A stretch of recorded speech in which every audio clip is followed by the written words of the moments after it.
Rehefa nanao fanadihadiana moa zany izay ministèren'ny santé dia anisany hoe tokony handefa ny tatitra any amin'ny distrika zany a ny tombom-pahasalamana tsy miankina.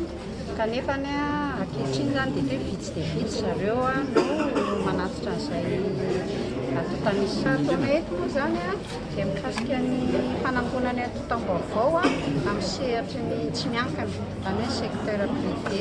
Misy an'ity logiciel moa fiteny azy hoe dia HS2 izay efa ampiasaina maneran-tany dia ho ampiasaina zany izy io entina hanangonana an'ireo information avy any amin'ny sehatry ny secteur privé zany dia tsy miankina mba hitambatra amin'ny atotam-baovao ny ministèren'ny fahasalamana.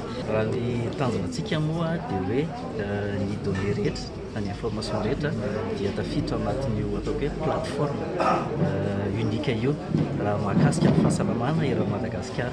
Itsika nefa tsy afaka handingana tanatohatra fa alefa tsy kelikely fa raha ny tokony hoe izaniza zany ka mikirakira données mahakasika ny fahasalaman-bahoaka dia tokony afaka miara-miasa ny ministèren'ny fahasalamana hampiasa an'io logiciel io.